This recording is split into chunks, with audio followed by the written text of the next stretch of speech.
Hoy, hoy.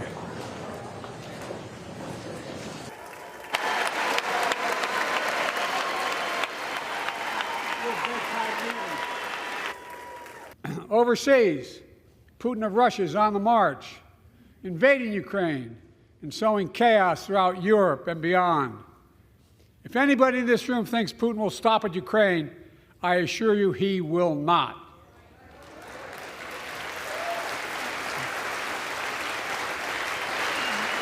But Ukraine can stop Putin. Ukraine can stop Putin if we stand with Ukraine and provide the weapons that needs to defend itself.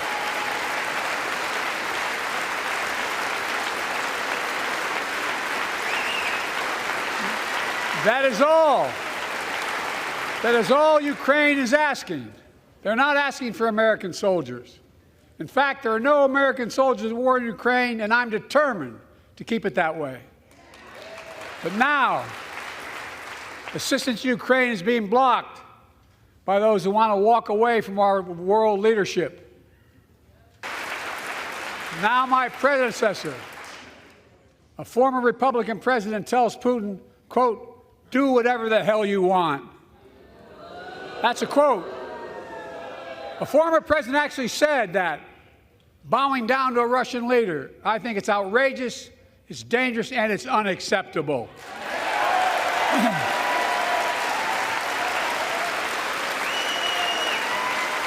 And today, we've made NATO stronger than ever.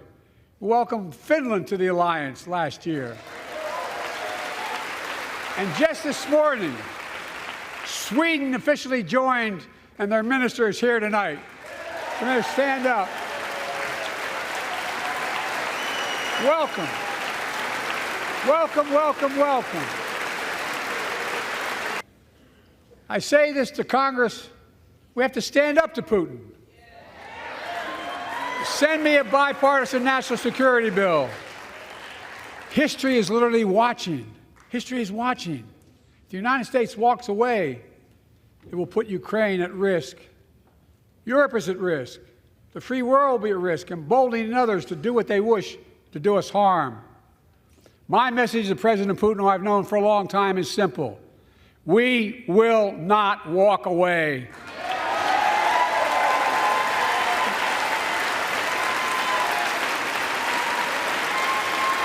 We will not bow down.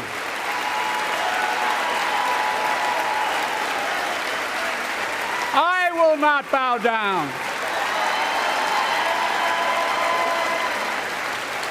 In a literal sense, history is watching another assault on freedom. Joining us tonight is Latoya Beasley, a social worker from Birmingham, Alabama. 14 months ago, she and her husband welcomed a baby girl thanks to the miracle of IVF. She scheduled treatments to have that second child, but the Alabama Supreme Court shut down IVF treatments across the state, unleashed by a Supreme Court decision overturning Roe v. Wade. She was told her dream would have to wait. What her family had got through should never have happened. Unless Congress acts, it could happen again. So tonight, let's stand up for families like hers. To my friends across the aisle, don't keep this waiting any longer. Guarantee the right to AVF. Guarantee it nationwide.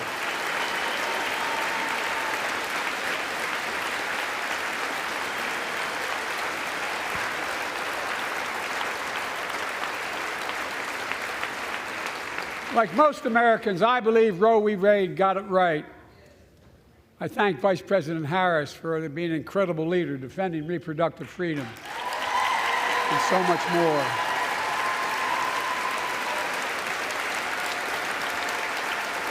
Thank you. My predecessor came to office determined to see Roe v. Wade overturned. He's the reason it was overturned, and he brags about it. Look at the chaos that has resulted. Joining us tonight is Kate Cox, the wife and mother from Dallas. She's become pregnant again and had a fetus of a fatal condition. Her doctor told Kate that her own life and her ability to have children in the future were at risk if she didn't act. Because Texas law banned her ability to act, Kate and her husband had to leave the state to get what she needed. What her family got through should have never happened as well, but it's happening in too many others.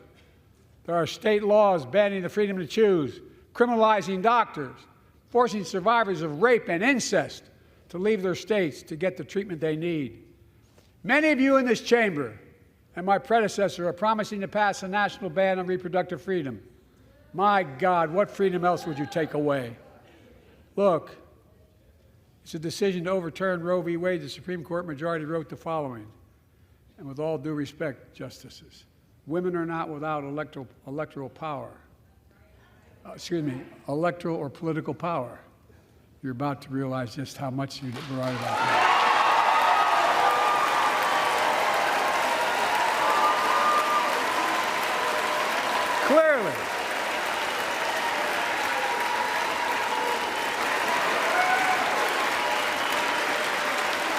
Clearly,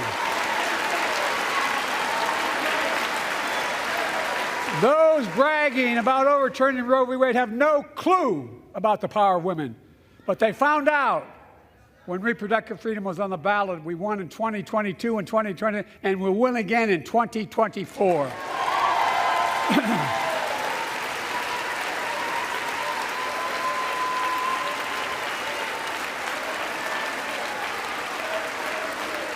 If you, the American people, send me a Congress that supports the right to choose, I promise you, I'll restore Roe v. Wade as the law of the land again.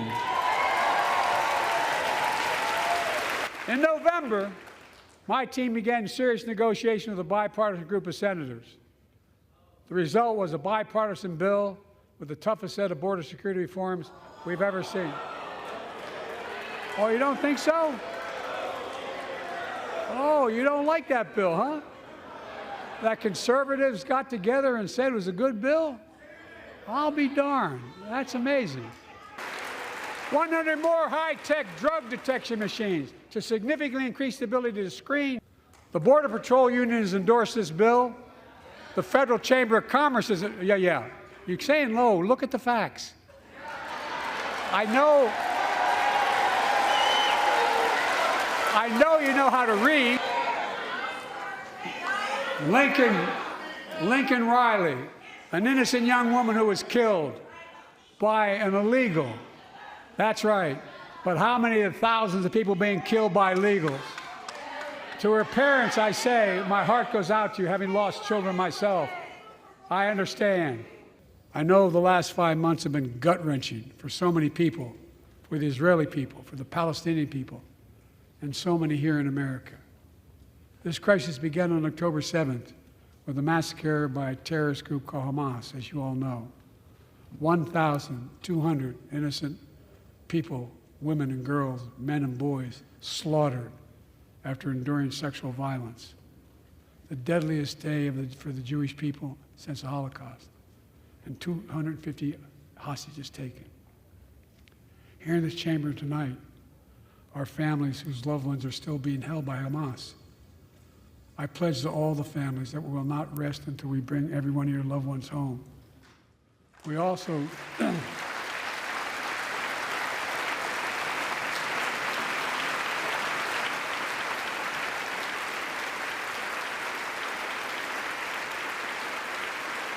Israel has the right to go after Hamas.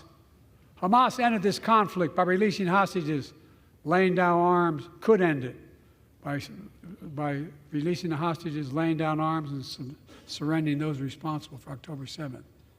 But Israel has Israel has a added burden because Hamas hides and operates among the civilian population like cowards, under hospitals, daycare centers, and all the like. Israel also has a fundamental responsibility, though, to protect innocent civilians in Gaza.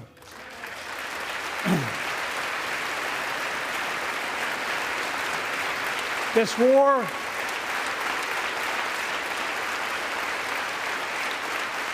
has taken a greater toll on innocent civilians than all previous wars in Gaza combined. More than 30,000 Palestinians have been killed, most of whom are not Hamas. Thousands and thousands of innocent women and children, girls and boys, also orphaned. Nearly 2 million more Palestinians under bombardment or displacement. Homes destroyed, neighborhoods in rubble, cities in ruin. Families without food, water, medicine. It's heartbreaking. I've been working nonstop to establish an immediate ceasefire that would last for 6 weeks to get all the prisoners released, all the hostages released, to get the hostages home and ease the intolerable and humanitarian crisis and build toward an enduring, something more enduring. The United States has been leading international efforts to get more humanitarian assistance to Gaza. Tonight, I'm directing the U.S. military to lead an emergency mission to establish a temporary pier in the Mediterranean on the coast of Gaza that can receive large shipments carrying food, water, medicine, and temporary shelters. No U.S. boots will be on the ground. A temporary pier will enable a massive increase in the amount of humanitarian assistance getting into Gaza every day.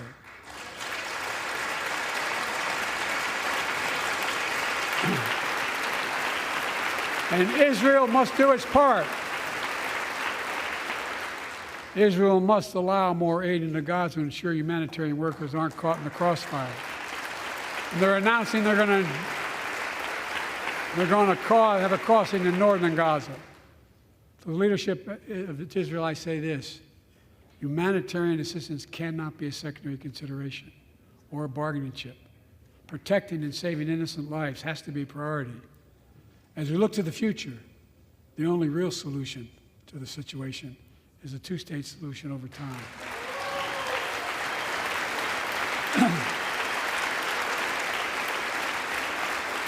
And I say this as a lifelong supporter of Israel. My entire career, no one has a stronger record with Israel than I do. I challenge any of you here. I'm the only American president of Israel in wartime. But there is no other path that guarantees Israel's security and democracy. There is no other path that guarantees Palestinians can live in peace with peace and dignity. And there's no other path that guarantees peace between Israel and all of its neighbors, including Saudi Arabia, with whom I'm talking. For years, I've heard many of my Republican and Democratic friends say that China is on the rise and America is falling behind. They've got it backwards. I've been saying it for over 4 years, even when I wasn't president. America's rising. We have the best economy in the world. And since I've come to office, our GDP is up, our trade deficit with China is down to the lowest point in over a decade. And we're standing up against China's unfair economic practices. We're standing up for peace and stability across the Taiwan Straits. I've revitalized our partnership and alliance in the Pacific. India, Australia, Japan, South Korea, Pacific Islands. I've made sure that the most advanced American technologies can't be used in China, not allowing to trade them there.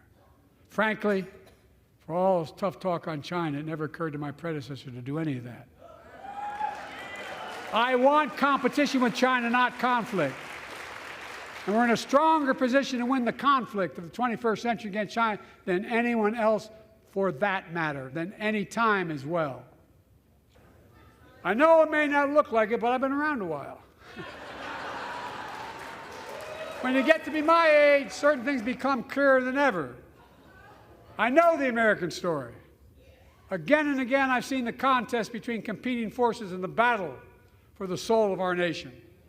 Between those who want to pull America back to the past and those who want to move America into the future. My lifetime has taught me to embrace freedom and democracy, a future based on core values that have defined America: honesty, decency, dignity, equality, to respect everyone, to give everyone a fair shot, to give hate no safe harbor. Now, other people my age see it differently. The American story of resentment, revenge, and retribution, that's not me.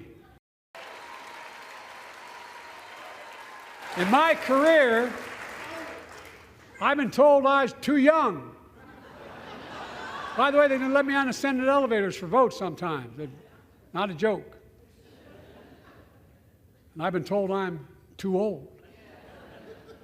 Whether young or old, I've always known what endures. I've known our North Star. The very idea of America is that we're all created equal and deserve to be treated equally throughout our lives. We've never fully lived up to that idea, but we've never walked away from it either. And I won't walk away from it now. I'm optimistic. I really am. I'm optimistic, Nancy.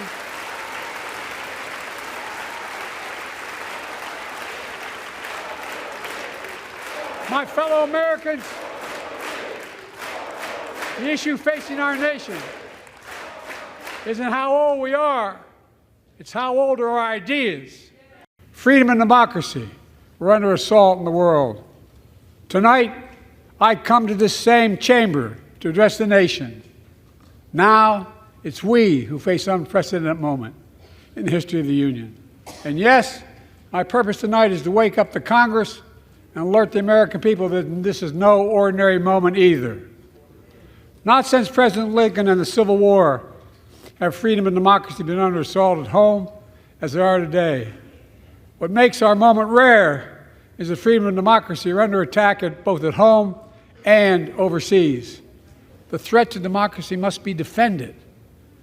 My predecessor and some of you here seek to bury the truth about January 6th. I will not do that. This is the moment to speak the truth and to bury the lies. Here's the simple truth.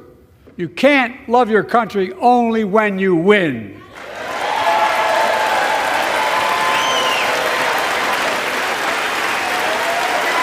America cannot go back. I'm here tonight to show what I believe is the way forward, because I know how far we come. 4 years ago next week, before I came to office, the country was hit by the worst pandemic and the worst economic crisis in a century. Remember the fear, record losses, remember the spikes in crime and the murder rate, raging virus that took more than 1 million American lives, of loved ones, millions left behind, a mental health crisis of isolation and loneliness. A president, my predecessor, failed the most basic presidential duty that he owes to American people, the duty to care. I think that's unforgivable. I came to office determined to get us through one of the toughest periods in the nation's history. We have. It doesn't make news, but in 1,000 cities and towns, the American people are writing the greatest comeback story never told.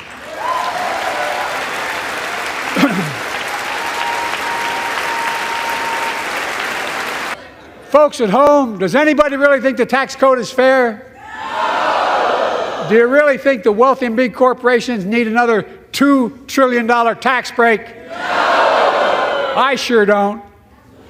I'm going to keep fighting like hell to make it fair. Under my plan, nobody earning less than $400,000 a year will pay an additional penny in federal taxes. Nobody, not one penny. And they haven't yet. The way to make the tax code fair is to make big corporations and the very wealthy begin to pay their fair share. Remember in 2020, 55 of the biggest companies in America made $40 billion and paid zero in federal income tax. Zero. Not anymore. Thanks to the law I wrote and we signed, big companies have to pay a minimum of 15%. But that's still less than working people pay in federal taxes. It's time to raise corporate minimum tax to at least 21%.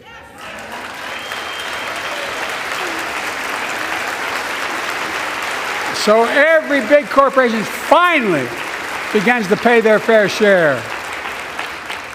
I propose a minimum tax for billionaires of 25%, just 25%. You know what that would raise? That would raise $500 billion over the next 10 years. And imagine what that could do for America. Imagine a future with affordable child care. Millions of families can get they need to go to work to help grow the economy.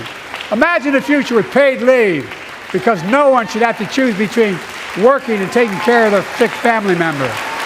Imagine, in November, my team began serious negotiation with a bipartisan group of senators.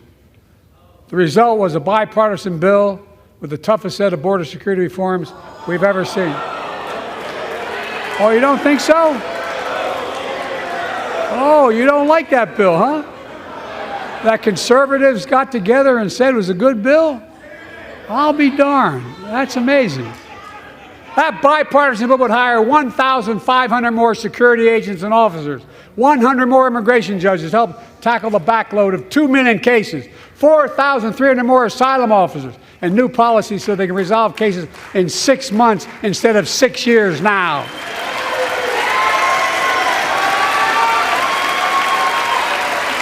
What are you against?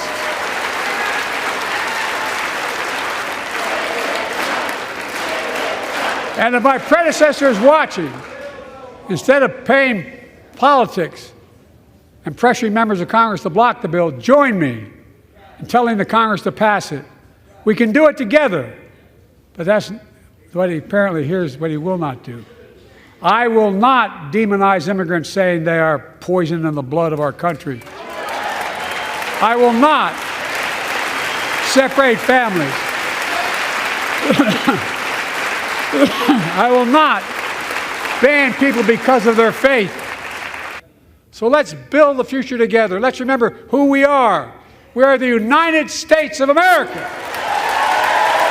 And there is nothing beyond our capacity. God bless you all, and may God protect our troops. Thank you, thank you, thank you.